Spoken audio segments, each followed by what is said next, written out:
신랑이 저반된 상태에서 지금 육지로 끌어올리지 못하고 있는 상태죠. 네. 그래서 모듈 트랜스퍼가 몇 대가 더 공수되는 만에 딱 그 상태에 지금 머물러 있는 거예요. 조수기 때 맞춰서 작업을 한다는 얘기를 엊그저께 들은 것 같은데 좀 급히 움직인다는 느낌이 듭니다. 그것을 피하지 않으면 어떻게 되는 건데요? 아니, 일단은 뭐 조수 간만의 차이가 이제 작업에 상당한 지장을 주기 때문에 그 물대를 맞춘다는 얘기인데 물의 높이. 예, 그래서 이제 그것 때문에 한 보름 정도는 작업이 힘들겠다 싶어서 저는 한편으로는 쾌재를 불렀습니다. 어이구 그러면은 우리가 충분히 다시 논의할 수 있는 시간이 있겠구나라고 해서 어저께도 관련들을 이제 미디어널에 기고를 하고 했습니다만은 지금 바로 또 접안을 하기 위해서 바삐 움직인다고 하는 게 너무 걱정스럽습니다. 예. 지금 현재는 육지로 제대로 올라오는 상태가 되지 못하고 지금 그 반잠수정 위에가 세월호가 얹혀져 있는 상태로 육지로는 올리지 못하고 있는 그 상태인데 지금 그 상태에서 물건들이 밖으로 쏟아지니까 그것들이 언론상에 계속 지금 등장하고 있어요. 뭐. 지금 이제 유류품들도 그렇습니다만은 선체에다 구멍을 너무 많이 뚫었지 않습니까? 140개 가까운 구멍을 뚫었다고 하는데 왜 선체에다가 구멍을 뚫어야 되는지 납득할 만큼 설명해 주는 사람이 없어요. 정부도 그렇고. 그들의 이야기는 딱 하나입니다. 안에다가 풍선 집어넣겠다는 거였거든요. 에어백? 에어백을 집어넣을 수 있는 방법은 에어백 인양 방식으로 갔을 것 같으면 처음부터 배를 바로 세웠어야 돼요. 배를 바로 세우면은 배에는 접근할 수 있는 통로가 얼마든지 있지 않습니까? 그쪽을 통해서 에어백이라는 거는 공기가 들어있는 그런 상태의 에어백이 아니라 아무것도 없는 상태의 빈 에어백을 집어넣고 거기에다 공기를 주입하게 된단 말이에요. 우리가 자동차 타이어를 예를 든다면 보통 38기압 정도 되거든요. 근데 물 밑에 10m 같으면 1기압이라고요. 10m 되면 2기압이 되죠.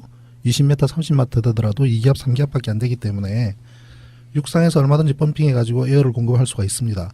그래서 에어백을 빈 백을 집어넣어서 거기다가 공기를 주입하는 방식을 쓸 것 같으면 선체를 바로 세우고 난 뒤에 그 작업을 했어야 되는데 그거를 감안을 해서 구멍을 먼저 뚫었다?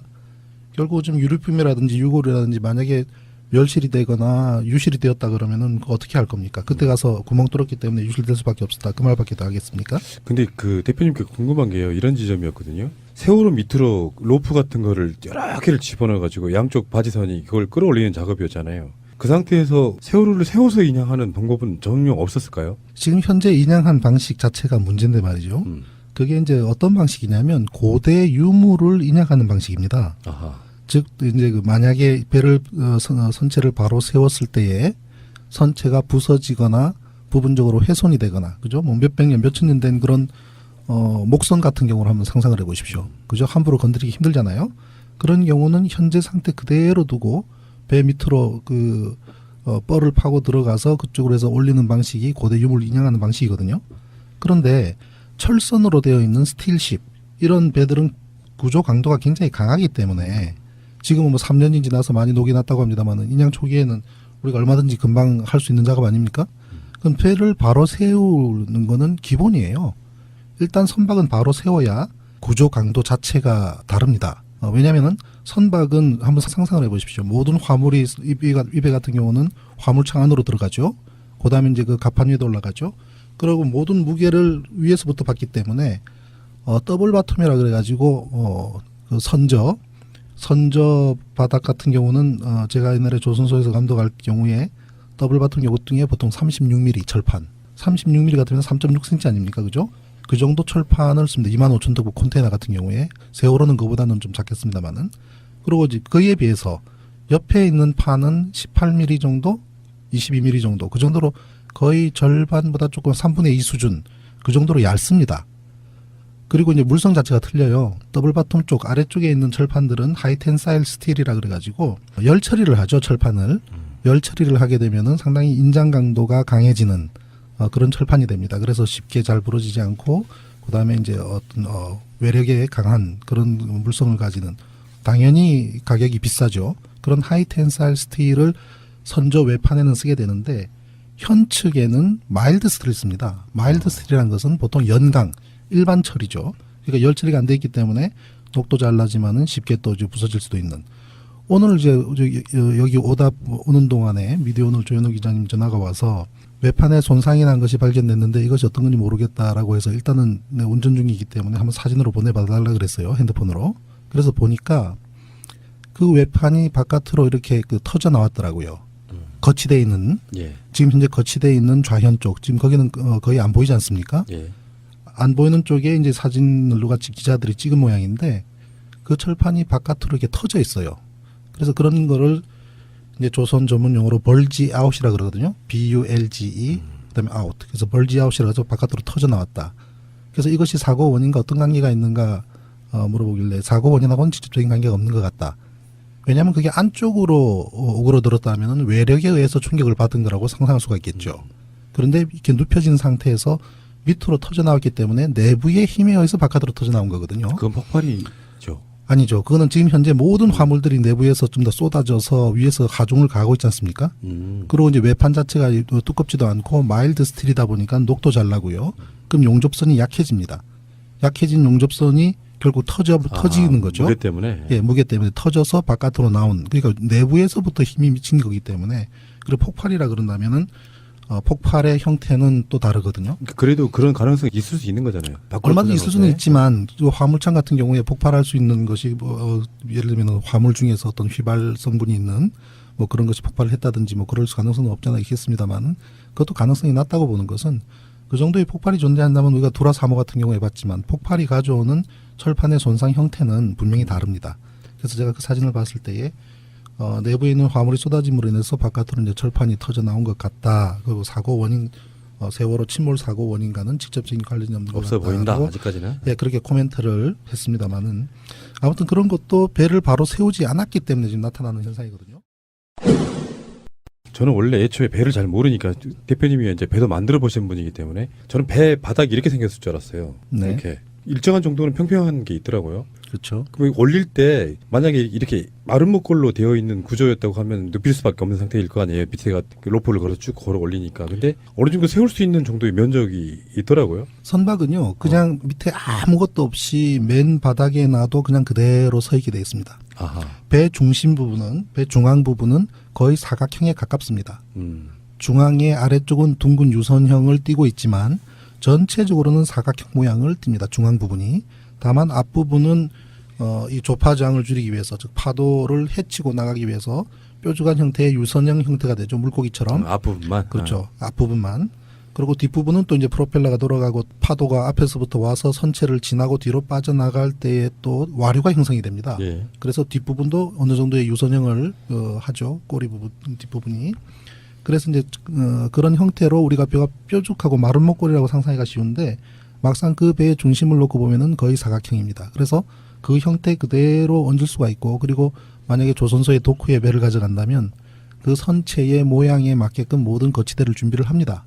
준비를 해서 이제 얹게 되기 때문에 전혀 문제가 없고요. 그리고 선체가 바로 서야 일단 사람이 다니는 걸 생각을 해보세요.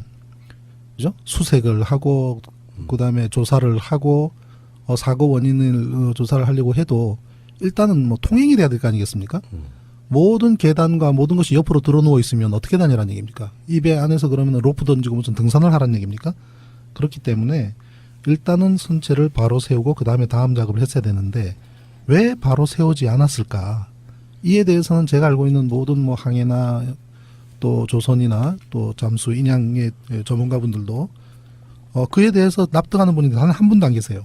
그렇죠. 그러게 왜 그럴까? 가까운 친척분이 조선소에서 40년 근무하신 분이 계세요. 그분 세월호 사건 때부터 뭔가 이상하다고 하셨거든요. 배가 저렇게 무너지는데 갖다 받치면 되는 건데 왜 갖다 받치질 않아가지고 배가 무너지게 만드는지도 이해가 안 된다고 했고요. 그렇죠. 결국은 이제 그렇게 배를 바로 세우지 않는 것은 우리가 거꾸로 역발상으로 생각을 해본다면은 인양이 어렵고 시간도 오래 걸리고 그리고 이제 수색하기도 불편하고 조사하기는 더더욱 어렵도록 만들 목적이었을까라고 예. 생각할 수밖에 없는 것은 이 사고의 초기에 우리가 왜 구조하지 않았는가, 구조를 못한 것이 아니라 구조를 하지 않은 것이라는 걸 우리는 분노를 하지 않았습니까?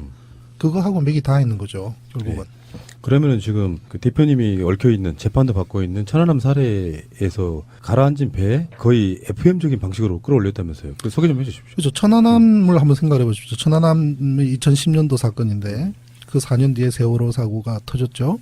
천안함 함수가 올라오는 거를 누구나 다 기억할 겁니다. 그죠? 어떻게 올라왔습니까?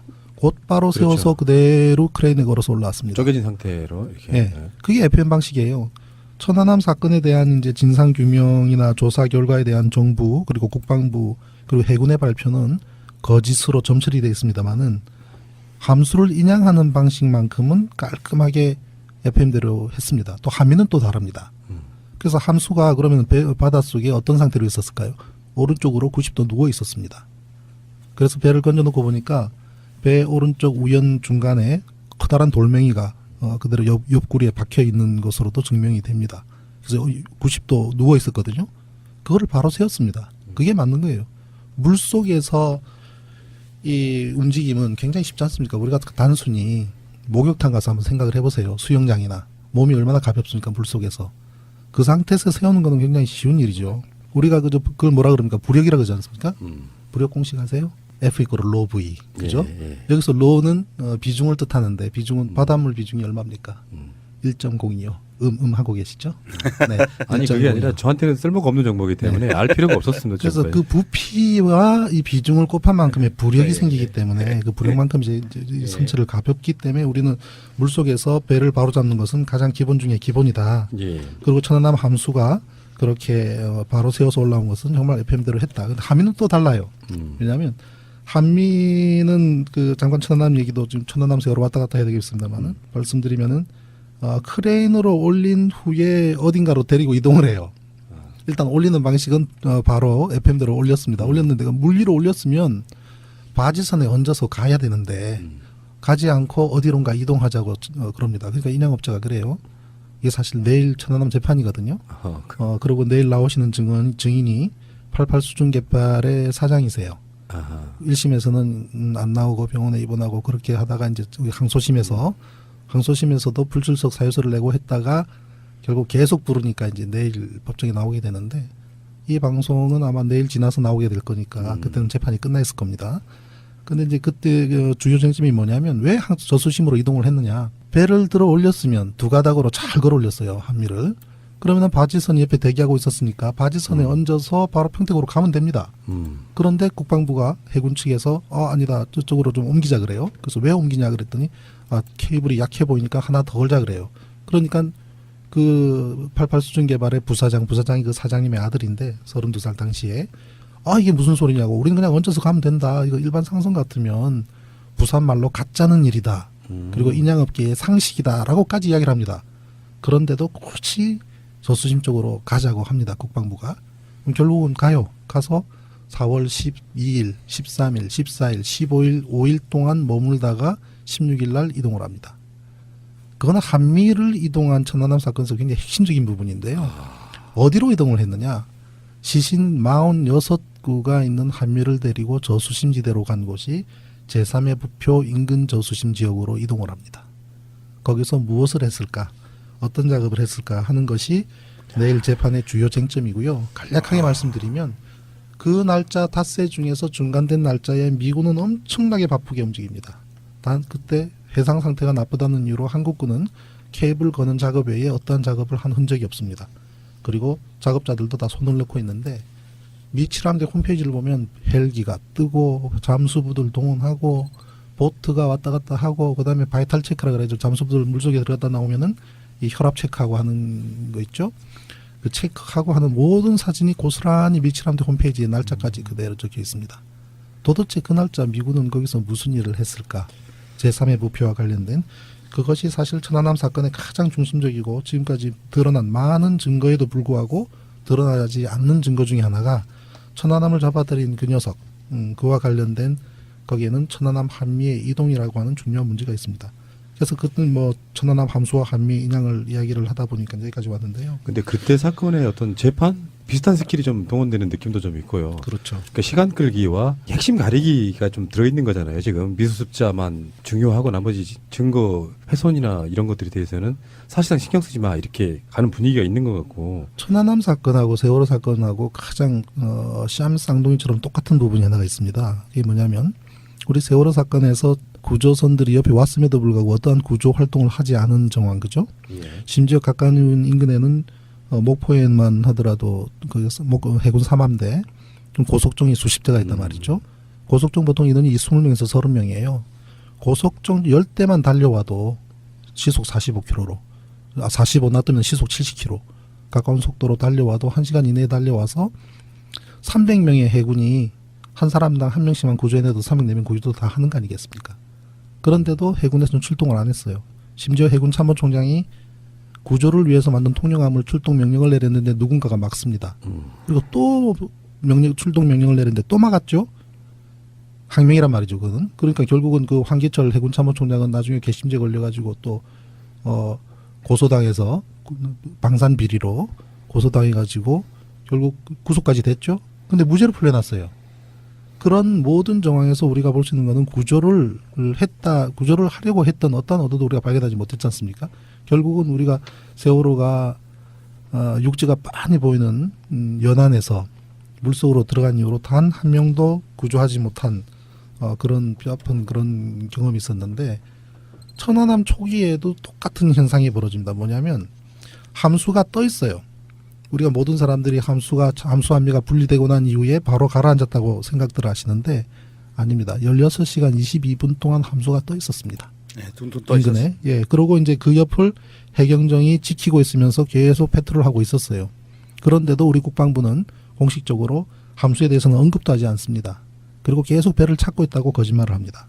근데 현장에서는 그 배를 지키고 있고 해군작전사령부에서는 계속 그 배를 추적해서 위치를 계속 현장에 통보해 줍니다. 그 해군작전사령부의 심승석 중장이 법정에 나서 증언을 했어요. 우리는 그 배가 물속으로 들어갈 때까지 계속 위치를 추적했고 현장에 보내줬다. 그리고 16시 22분 후에 천안함 함수는 다시 물속으로 사라집니다. 왜 그랬을까요? 천안함 사고를 일으킨 그 물체, 즉 그 천안함과 충돌을 일으킨 그 물체, 거기에 바빠서 한국의 함수와 한미는 첫 이틀 동안 거들떠보지도 않았습니다. 한미 같은 경우는 46명이 그때 실종된 상태였죠. 그래서 해군이라 그러면 누구나 한미처럼 물속으로 빠지면 한미는 거의 이 에어포켓 공간이 없거든요. 바로 엔진룸이라고 하는 무거운 중량의 기기가 들어있는 데다가 침실이나 이런 사무구의 공간도 적어서 물속으로 들어가면 그냥 들어가서 물이 가득 차버립니다. 생존의 여지가 없었다. 그렇죠. 그래서 한미는 생존의 여지가 없다고 생각을 했고, 함수 같은 경우는 함장부터 해서 전부 다 갑판 위에 올라와서 있다가 구조됐죠. 구조되면서 함장이 뭐라 그랬냐면요. 함장도 참 과실이 큽니다. 내가 마지막이다 그러면서 해경정이 올라탔어요. 내부 수색을 해서 더 이상의 안에 생존자가 없다라고 이야기를 한 것은 중대한 잘못이에요. 그런데 결국 그 함수를 우리가 인양을 했을 때 시신이 발견됐습니다. 누구냐? 박성균 하사. 보수 하사인데요. 배는 밤에 당직을 쓰기 때문에 보수 하사가 당직 페트롤을 쓰다가 돌다가 함수 쪽은 작전부나 갑판부나 이쪽 그 항해 관련된 파트가 주로 침실이 있고, 한미 쪽에는 기관 파트가 있습니다. 기관 보수, 전기 그런 쪽 파트가 있는데, 함수 기관 쪽에 있는 보수 하사가 함수 쪽에 왔기 때문에 거기서 갇혀버린 거예요. 그런데 함장은 인원 체크를 하니 함수 쪽에 있는 침실을 사용하는 사람들이 전부 다 올라와 있으니까 더 이상의 생존자가 없다고 판단을 해버린 거예요. 그러면서 내가 마지막이다라고 이야기를 했고, 상부에서도 그렇게 판단을 했기 때문에 함수가 떠 있었어도 그 안에 생존자가 있을 가능성을 생각을 못한 거예요. 그렇지만 그 안에 혹시라도 모를 생존자가 있을지도 모른다는 생각에 수색을 했어야 되는 게 맞죠. 왜냐하면 함수가 모습을 드러내고 있는 동안은 왜 떠 있습니까? 공기 때문에 떠 있죠. 그죠? 그럼 그 안에 사람이 있으면 어디로 갔겠습니까? 공기 있는 데를 찾아갔겠죠. 결국 그 보수하사 박승균 하사는 어디서 발견됐냐면요. 자이로룸에서 발견되는데, 자이로룸은 함수에서 가장 낮은 위치에 있습니다. 이 배가 뒤집어졌기 때문에 가장 높은 위치로 갔던 거죠. 본인은 당시에 배가 뒤집어서, 함수는 에어포켓 찾아서. 예, 함미는 반토막 났을 때는 바로 그냥 물속으로 들어가지만 함수는 뒤집어집니다. 왜냐하면 상부가 구조가 무겁거든요. 선실도 있고 포도 있고 이렇기 때문에 뒤집어지면서 제일 아래쪽이 공기가 차니까 그쪽으로 이동을 했을 거라고 추정합니다. 즉 16시간 22분 동안 함수가 떠 있는 동안에, 함수가 모습을 보이고 있는 동안에는 잠수부 사람들은 얼마든지 접근 가능하잖아요. 그죠? 그리고 일단은 그 배를 잡아야죠. 함수가 보이면 양쪽에 바지선 조그만 것만 붙이면 그냥 선수를 잡을 수 있습니다. 선수를 잡아야 되는 문제는 세월호도 똑같아요. 맞습니다. 세월호 선수가 보이고 있는 동안은 옆에 바지선만 붙어서 큰 힘도 안 들어요. 우리가 세월호 뒤집어져서 선수 부분이 보이고 있는 동안에 선미 쪽은 어떻게 됐냐면 땅에 붙어 있었습니다. 그렇죠. 왜냐하면 배 길이가 140m인데 그리고 140m 물 수심은 그렇죠. 40m 정도. 140m 배가 40m 수심에 있었다 그러면 이건 삼각 피타고라스 정리 아닙니까? 그러면 이 배가 쭉 해서 꼬리는 해저 바닥에 닿아 있는 상태고 선수 쪽은 공기 때문에 떠 있는 상태였기 때문에 그 양쪽에는 큰 힘이 들지가 않아요.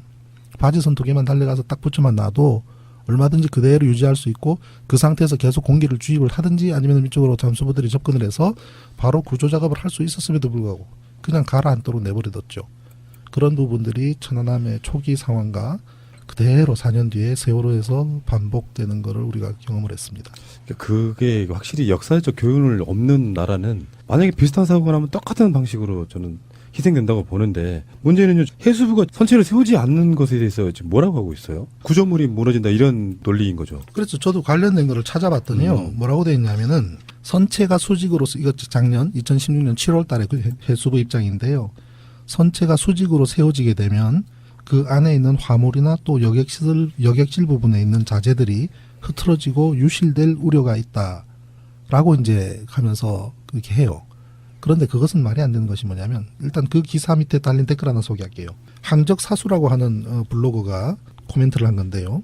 수직으로 세운다고 왜 유실의 우려가 있을까? 뒤집히는 것도 아닌데 이쪽에서 저쪽으로 횡 이동하는 것도 아니고 단지 제자리에서 방향만 바꾸는 건데 또 옆으로 눕힌 채 인양하면 화물과 자재들이 층층이 쌓인 꼴이 되어 자체로 무너질 수도 있고 수색 자체가 안 되고 매우 위험한 상황이 될 것이다. 똑바로 세울 수 있다면 세우는 것이 최선이다. 어느 정도 움직임이 있겠지만 그건 감수해야 한다. 이미 화물들이 흐트러질 대로 흐트러진 상태이기 때문에 더 이상 흐트러질 수 없고 또 눕힌 채 인양을 한다는 것은 이상하다. 똑바로 세워서 인양하면 선체 수색도 편하고 선체 절단 이유도 없고 똑바로 세우는 것이 기술적으로 불가능하고 위험하다면 모르겠지만 유실 방지를 위해 눕힌 채 인양한 것이라면 말이 안 된다고 코멘트를 하는데 저는 전적으로 동의를 합니다. 저는요 또 다른 이야기인데 우리가 의문을 잘 갖지 않았던 이야기인데 세월호를 세운다고 해서 구조물이 무너진다 그랬잖아요. 어차피 절단할 사람들이잖아. 논리적으로 말이 안 맞는 게 그 안에 생존자가 있는 게 아니잖아요. 어떤 면에서 보면 무너질 수 있다고 생각해요. 일단 그것까지 증거라고 보는 입장이라고 하면 세월호는 세워서 인양하는 게 맞았고 지금이라도 세울 수 있는 거 아니에요? 그죠. 화물이 이제 한쪽에 쏠려 있다고 하더라도 지금 3년 된 뻘하고 같이 엉켜 있겠지 않겠습니까? 그죠? 그래서 물론 육상에 나와 있을 경우는 상당히 더 힘들어요. 왜냐하면은 중량이 상당하기 때문에 한쪽으로 쏠려 있는 엄청난 중량을 무시하고 바로 세우려고 할 때는 상당한 기술이 또 필요할 거예요. 그래서 부분적으로는 현재 이제 그 반잠수식 그게 올려진 상태에서 아주 조그만 크레인을 조그만 이 포크레인들을 이용을 해서 뻘 부분이라도 최대한 제거를 해야 될 겁니다. 뻘이라든지 그다음에 물 같은 거는 자연 배수를 시켜야 되고 그다음에 이제 뻘 같은 거의 경우 또 부분적인 화물은 어느 정도 이제 손을 보거나 해야 되는데 그 상태에서 바로 세워서 일부 엉켜 있는 화물이 옆으로 약간 이동을 한다고 해서 그거는 별 문제가 되지 않는 것이 선체를 바로 세웠을 때에 우리가 얻을 수 있는 이득이 수색 편하고 그다음에 이동이 편하고 그다음에 조사기 편리한 그런 모든 이득이 지금 현재 옆으로 몰려 있는 화물이 부분적으로 쏟아질 수 있는 그거에 보다도 훨씬 상회하기 때문에 바로 세우는 것이 옳다. 근데 그거는 제가 봤을 때는 목포 신항은 그냥 짐 하약하는 곳에 가깝잖아요. 다른 곳으로 갈 수도 있는 방법이 있지 않을까요? 그래서 제가 이제 어저께 미디어오늘에 이제 기고했던 글이 지금이라도 늦지 않았다. 목포 인근의 대형 조선소로 가라는 얘기예요. 왜냐하면 우리가 그 환자 아픈 사람 어디로 갑니까? 병원 가야 되잖아요. 고장난 배는 어디로 갑니까? 조선소로 가야죠. 그럼 이 배를 조선소에서 수리를 해서 다시 운항에 투입할 거냐? 그건 아니죠. 그죠? 그렇지만 이 배를 그러면 우리가 결론적으로 복원할 것이냐 해체할 것이냐의 문제하고 달려 있어요. 무슨 얘기냐면은 이 세월호를 시신 수습하고 미수습자 그 희생자분들 수습을 하고 그리고 이제 사고 원인 조사하고 그러고 난 다음에 이 배를 그대로 복원해서 그대로 어딘가 거치할 것인지 아니면은 완전히 절단을 해서 해체할 것인지의 문제하고 맞닿아 있다고 저는 봐요. 이 배를 해체할 것 같으면 현재 상태에서 그대로 뚝뚝뚝 잘라가지고 나중에 전부 다 고철로 처리를 하면 되죠. 와서 트럭들이 와서 그냥 막 싣고 가면 됩니다. 그게 해체입니다. 근데 복원하려고 한다면 현재 상태에서는 복원할 방법이 없어요. 복원을 어떻게 합니까? 하려고 그러면은 모든 조선 설비가 필요한데 그리고 가장 중요한 것이 뭡니까? 이 사고에 대한 원인 조사에 있어서 지금 있는 옆으로 누워있는 상태에서 조사하라는 말은 조사하지 말라는 얘기예요. 저는 해수부 장관을 포함을 해서 이 해수부 관계자들의 집을 90도로 옆으로 한번 눕혀놔봤으면 좋겠어요. 그래서 살아보라고. 얼마나 불편한지. 제대로 화장실 한번 가기가 쉬운지. 이 상태에서 수백 명의 희생자가 발생한 이 선박의 사고 원인 조사를 하면서 옆으로 눕혀놓고 조사를 해라? 그건 조사를 하지 말라는 얘기입니다. 네, 아니면 네. 대충 하라는 얘기예요. 봐요, 우리가 어떤 지금 조타라든지 모든 설비가 많지 않습니까? 우리가 이 브릿지, 선교, 그죠? 조종실만 한번 상상을 해보세요. 정상적으로 있으면 모든 기기들이 있고, 그러면 기기를 전부 다 깔끔하게 이제 손을 본 다음에 작동하지는 않겠지만, 거기서부터 우리가 지금 타각부터 해가지고 모든 조사를 해야 되잖아요. 그게 지금 옆으로 서 있다고요, 90도로. 그 상태에서 무슨 조사를 합니까? 그리고 부분적으로는 동력이 필요하다든지 아니면 부분적으로 장비를 다시 세팅해야 될 여러 가지 필요성도 있고, 그러려면 어떻게 합니까? 지금 조사위원분들이 지금 선임이 됐지만 그 조사위원 중에는 변호사분도 계세요. 그분이 배에 대해서 뭘 합니까? 그러면은 조선과 관련된 기술진 전문 인력들의 힘과 기술과 조언과 자문이 절대적으로 필요하다고요. 조선소로 가야죠. 그리고 충분히 조사를 다 하고 난 다음에는 배 외판 뚫은 건 뭐 크게 상관없어요. 이미 뚫은 거니까. 나중에 유실의 책임이라든지 모든 것에 대한 책임은 감수를 해야 되겠습니다만은, 뚫어져 있는 부분은 다 메꾸면 돼요. 그럼 선박은 또 그다음에 소위 말하는 깡깡이 전부 다 이걸 갖다 녹을 다 털어내고, 예? 그다음에 이제 다시 페인팅을 하고, 그러면 다시 물에 뜹니다. 그리고 어떻게 하겠습니까? 이 세월호는 결국은 우리가 어느 정도의 모습을 갖춰야 되지 않습니까? 그죠? 그래서 이제 우리가 이제 복원을 해야 될 가장 중요한 이유 중에 하나는, 이 배는 우리 세월호 가는 사건을 가만히 들어보다 보면요, 전 세계에서 유래를 찾아볼 수 없는 초유의 사건입니다. 우리가 해난 사고 중에서 크게 기억하는 게 어딥니까? 타이타닉호 같은 경우를 봐요. 대서양에서 빙산과 충돌을 해서 침몰한 타이타닉호도 4천 몇백 명 중에서 그 절반 2천 몇백 분이 사망을 했죠.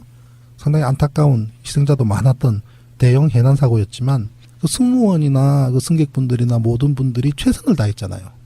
그죠? 최선을 다한 결과로 우리는 하나의 큰 천재지변과 같은 재난으로 우리 역사에도 기록되고 그렇게 기억을 합니다만은, 모두가 최선을 다했어요. 그런데 세월호 어떻습니까?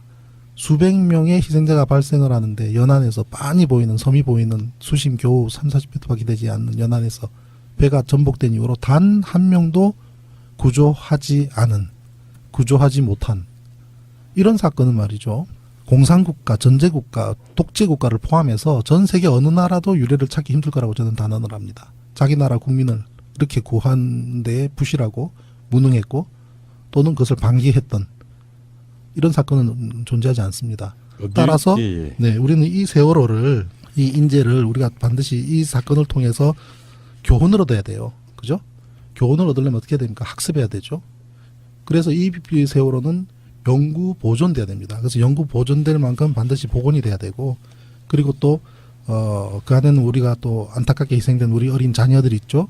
그다음에 또 최선을 다했던 분들도 계시지만 결국 고인이 되신 분들도 있죠.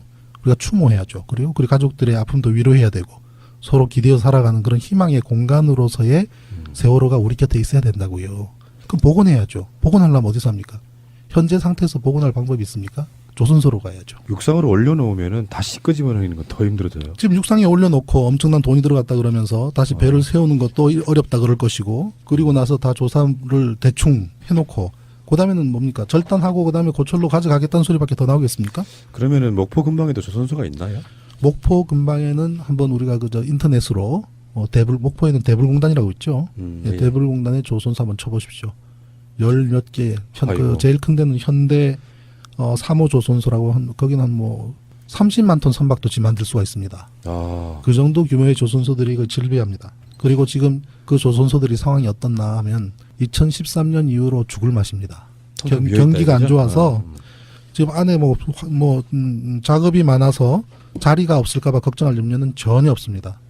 그런데 이제 그분들은 한편 고민이 있을 수가 있겠죠. 예를 들면 지금 불황이고 하기 때문에 어떤 작업이 생긴다는 거 그 자체는 좋지만, 이 사건에 대해서 어느 정도 얼마만큼 협조를 해야 되고 진실을 밝혀야 되고 하는 문제에 자기 회사들이 몰보되는 것을 원하지 않은 그런 업체들이 분명히 있을 거예요. 지금 해수부에 하는 행태를 보면. 그런 부분들만 잘 컨트롤 된다면 조선소로 가는 것이 가장 바람직한 거죠.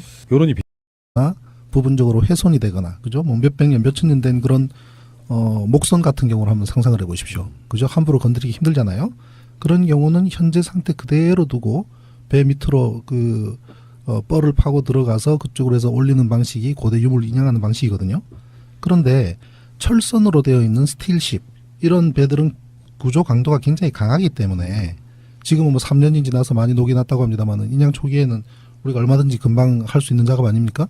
그럼 배를 바로 세우는 거는 기본이에요. 일단 선박은 바로 세워야 구조 강도 자체가 다릅니다. 왜냐하면은 선박은 한번 상상을 해보십시오. 모든 화물이 이 배 같은 경우는 화물창 안으로 들어가죠. 그다음에 이제 그 갑판 위에도 올라가죠. 그리고 모든 무게를 위에서부터 받기 때문에 더블 바텀이라 그래가지고 그 선저 바닥 같은 경우는 제가 옛날에 조선소에서 감독할 경우에 더블 바텀 요것등에 보통 36mm 철판 36mm 같으면 3.6cm 아닙니까? 그죠? 그 정도 철판을 씁니다. 25,000톤급 컨테이너 같은 경우에 세월호는 그보다는 좀 작겠습니다만은 그리고 이제 그에 비해서 옆에 있는 판은 18mm 정도, 22mm 정도 그 정도로 거의 절반보다 조금 3분의 2 수준 그 정도로 얇습니다. 그리고 이제 물성 자체가 틀려요. 더블 바텀 쪽 아래쪽에 있는 철판들은 하이텐사일 스틸이라 그래가지고 열 처리를 하죠. 철판을 열 처리를 하게 되면은 상당히 인장 강도가 강해지는 그런 철판이 됩니다. 그래서 쉽게 잘 부러지지 않고 그다음에 이제 어떤 외력에 강한 그런 물성을 가지는 당연히 가격이 비싸죠. 그런 하이텐사일 스틸을 선조 외판에는 쓰게 되는데 현 측에는 마일드 스틸을 씁니다. 마일드 스틸이라는 것은 보통 연강 일반 처리죠. 그러니까 열 처리가 안 돼 있기 때문에 녹도 잘 나지만은 쉽게 또 이제 부서질 수도 있는. 오늘 이제 여기 오는 동안에 미디어 오늘 조현우 기자님 전화가 와서 외판에 손상이 난 것이 발견됐는데 이것이 어떤 건지 모르겠다라고 해서 일단은 운전 중이기 때문에 한번 사진으로 보내봐달라 그랬어요. 핸드폰으로. 그래서 보니까 그 외판이 바깥으로 이렇게 터져 나왔더라고요. 거치되어 있는 예. 지금 현재 거치되어 있는 좌현 쪽 지금 거기는 거의 안 보이지 않습니까? 예. 안 보이는 쪽에 이제 사진을 누가 기자들이 찍은 모양인데 그 철판이 바깥으로 이렇게 터져 있어요. 그래서 그런 거를 이제 조선 전문 용어로 벌지 아웃이라 그러거든요. BULGE 그다음에 아웃. 그래서 벌지 아웃이라 해서 바깥으로 터져 나왔다. 그래서 이것이 사고 원인과 어떤 관계가 있는가 이 움직임은 굉장히 쉽지 않습니까? 우리가 단순히 목욕탕 가서 한번 생각을 해보세요. 수영장이나 몸이 얼마나 가볍습니까? 물속에서. 그 상태에서 세우는 거는 굉장히 쉬운 일이죠. 우리가 그걸 뭐라 그럽니까? 부력이라 그러지 않습니까? 부력 공식 아세요? F 이퀄 로 V. 그죠? 예, 예. 여기서 로는 비중을 뜻하는데 비중은 바닷물 비중이 얼마입니까? 1.02요.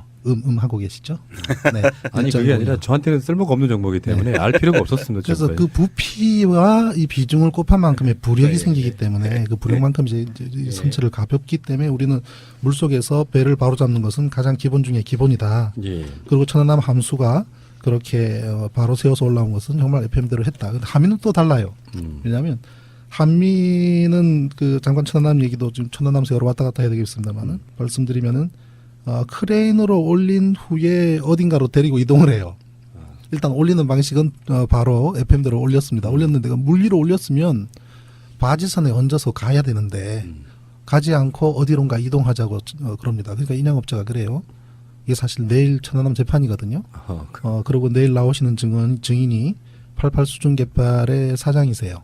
아하. 1심에서는 안 나오고 병원에 입원하고 그렇게 하다가 이제 항소심에서도 불출석 사유서를 내고 했다가 결국 계속 부르니까 이제 내일 법정에 나오게 되는데 이 방송은 아마 내일 지나서 나오게 될 거니까 그때는 재판이 끝나 있을 겁니다. 근데 이제 그때 그 주요 쟁점이 뭐냐면 왜 저수심으로 이동을 했느냐. 배를 들어 올렸으면 두 가닥으로 잘 걸어 올렸어요. 한미를. 그러면 바지선 옆에 대기하고 있었으니까 바지선에 얹어서 바로 평택으로 가면 됩니다. 그런데 국방부가 해군 측에서 아니다. 저쪽으로 좀 옮기자 그래요. 그래서 왜 옮기냐 그랬더니 케이블이 약해 보이니까 하나 더 걸자 그래요. 그러니까 그 88 수중 개발의 부사장이 그 사장님의 아들인데 32살 당시에 이게 무슨 소리냐고. 우리는 그냥 얹어서 가면 된다. 이거 일반 상선 같으면 부산말로 가짜는 일이다. 그리고 인양업계의 상식이다라고까지 이야기를 합니다. 그런데도 굳이 저수심 쪽으로 가자고 합니다. 국방부가. 그럼 결국은 가요. 가서 4월 12일, 13일, 14일, 15일, 5일 동안 머물다가 16일 날 이동을 합니다. 그거는 한미를 이동한 천안함 사건에서 굉장히 핵심적인 부분인데요. 어디로 이동을 했느냐. 시신 46구가 있는 한미를 데리고 저수심지대로 간 곳이 제3의 부표 인근 저수심 지역으로 이동을 합니다. 거기서 무엇을 했을까? 물어보길래 사고 원인하고는 직접적인 관계가 없는 것 같다. 왜냐하면 그게 안쪽으로 오그러들었다면 외력에 의해서 충격을 받은 거라고 상상할 수가 있겠죠. 그런데 이렇게 눕혀진 상태에서 밑으로 터져나왔기 때문에 내부의 힘에 의해서 바깥으로 터져나온 거거든요. 그건 폭발이죠. 아니죠. 그거는 지금 현재 모든 화물들이 내부에서 좀 더 쏟아져서 위에서 하중을 가하고 있지 않습니까? 그리고 이제 외판 자체가 두껍지도 않고 마일드 스틸이다 보니까 녹도 잘 나고요. 그럼 용접선이 약해집니다. 약해진 용접선이 결국 터지는 거죠. 무게 때문에. 예, 무게 때문에 터져서 바깥으로 나온, 그러니까 내부에서부터 힘이 미친 거기 때문에, 그리고 폭발이라 그런다면은 폭발의 형태는 또 다르거든요. 그래도 그런 가능성이 있을 수 있는 거잖아요. 얼마든지 있을 수는 있지만 화물차 같은 경우에 폭발할 수 있는 것이 예를 들면 화물 중에서 어떤 휘발 성분이 있는 뭐 그런 것이 폭발을 했다든지 뭐 그럴 가능성은 없잖아 있겠습니다만은 그것도 가능성이 낮다고 보는 것은 그 정도의 폭발이 존재한다면 우리가 두라 3호 같은 경우에 봤지만 폭발이 가져오는 철판의 손상 형태는 분명히 다릅니다. 그래서 제가 그 사진을 봤을 때에 내부에 있는 화물이 쏟아짐으로 인해서 바깥으로 이제 철판이 터져 나온 것 같다. 그리고 사고 원인 세월호 침몰 사고 원인과는 직접적인 관련이 없는 것 없어 같다. 보인다. 아직까지는. 예, 그렇게 코멘트를 했습니다만은 아무튼 그런 것도 배를 바로 세우지 않았기 때문에 지금 나타나는 현상이거든요. 저는 원래 애초에 배를 잘 모르니까 대표님이 이제 배도 만들어 보신 분이기 때문에 저는 배 바닥이 이렇게 생겼을 줄 알았어요. 네. 이렇게 일정한 정도는 평평한 게 있더라고요. 그렇죠. 그럼 올릴 때 만약에 이렇게 마른 목걸로 되어 있는 구조였다고 하면 눕힐 수밖에 없는 상태일 거 아니에요. 밑에가 로프를 걸어 쭉 걸어 올리니까. 근데 어느 정도 세울 수 있는 정도의 면적이 있더라고요. 선박은요, 그냥 밑에 아무것도 없이 맨 바닥에 놔도 그냥 그대로 서 있게 되어 있습니다. 아하. 배 중심 부분은, 배 중앙 부분은 거의 사각형에 가깝습니다.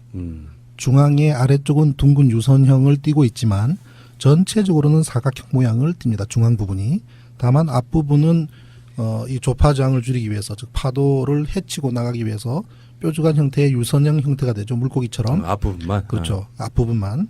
그리고 뒷부분은 또 이제 프로펠러가 돌아가고 파도가 앞에서부터 와서 선체를 지나고 뒤로 빠져나갈 때에 또 와류가 형성이 됩니다. 예. 그래서 뒷부분도 어느 정도의 유선형을 하죠. 꼬리 부분, 뒷부분이.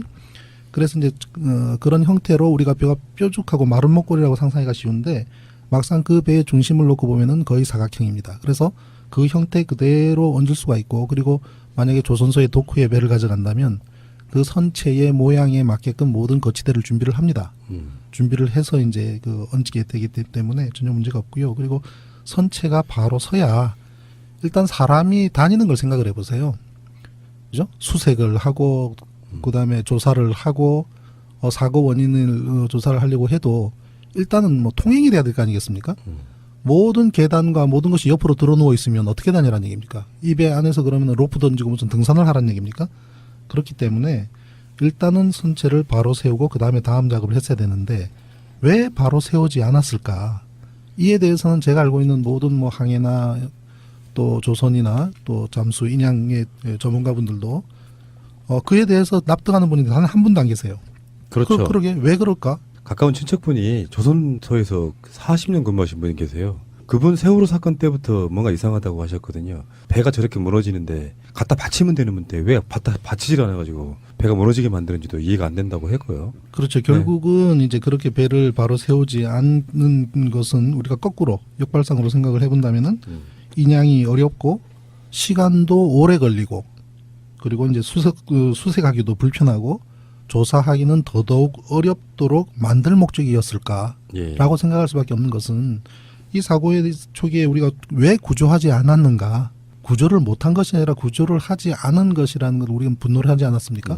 그거하고 맥이 다 있는 거죠, 결국은. 네. 그러면은 지금 그 대표님이 얽혀 있는 재판도 받고 있는 천안함 사례에서 가라앉은 배에 거의 FM적인 방식으로 끌어올렸다면서요. 그 소개 좀 해주십시오. 그렇죠. 천안함을 한번 생각해 보십시오. 천안함이 2010년도 사건인데 그 4년 뒤에 세월호 사고가 터졌죠. 천안함 함수가 올라오는 거를 누구나 다 기억할 겁니다. 그죠? 어떻게 올라왔습니까? 곧바로 그렇죠. 세워서 그대로 크레인에 걸어서 올라왔습니다. 쪼개진 상태로 이렇게. 네. 그게 FM 방식이에요.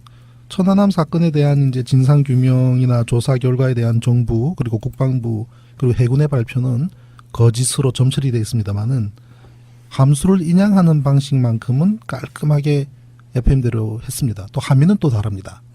그래서 함수가 그러면 바닷속에 어떤 상태로 있었을까요? 오른쪽으로 90도 누워 있었습니다.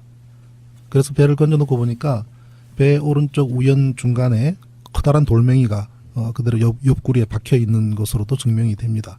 그래서 90도 누워 있었거든요. 그거를 바로 세웠습니다. 그게 맞는 거예요. 물 속에서 신랑이 저반된 상태에서 지금 육지로 끌어올리지 못하고 있는 상태죠.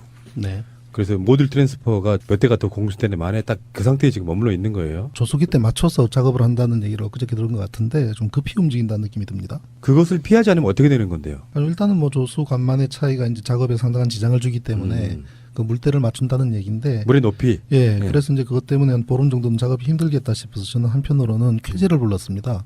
어이구 그러면은 우리가 충분히 다시 논의할 수 있는 시간이 있겠구나라고 해서 어저께도 관련 글을 이제 미디어널에 기고를 하고 했습니다만은 지금 바로 또 접안을 하기 위해서 바삐 움직인다고 하는 게 너무 걱정스럽습니다. 예.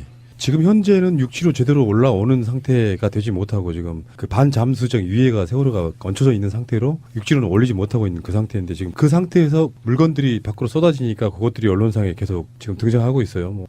지금 이제 유류품들도 그렇습니다만은 선체에다 구멍을 너무 많이 뚫었지 않습니까? 140개 가까운 구멍을 뚫었다고 하는데 왜 선체에다가 구멍을 뚫어야 되는지 납득할 만큼 설명해 주는 사람이 없어요. 정부도 그렇고. 그들의 이야기는 딱 하나입니다. 안에다가 풍선 집어넣겠다는 거였거든요. 에어백? 에어백을 집어넣을 수 있는 방법은 에어백 인양 방식으로 갔을 것 같으면 처음부터 배를 바로 세웠어야 돼요. 배를 바로 세우면은 배에는 접근할 수 있는 통로가 얼마든지 있지 않습니까? 그쪽을 통해서 에어백이라는 거는 공기가 들어있는 그런 상태의 에어백이 아니라 아무것도 없는 상태의 빈 에어백을 집어넣고 거기에다 공기를 주입하게 된단 말이에요. 우리가 자동차 타이어를 예를 든다면 보통 38기압 정도 되거든요. 근데 물 밑에 10m 같으면 1기압이라고요. 10m 되면 2기압이 되죠. 20m, 30m 되더라도 2기압, 3기압밖에 안 되기 때문에 육상에서 얼마든지 펌핑해가지고 에어를 공급할 수가 있습니다. 그래서 에어백을 빈 백을 집어넣어서 거기다가 공기를 주입하는 방식을 쓸 것 같으면 선체를 바로 세우고 난 뒤에 그 작업을 했어야 되는데 그거를 감안을 해서 구멍을 먼저 뚫었다?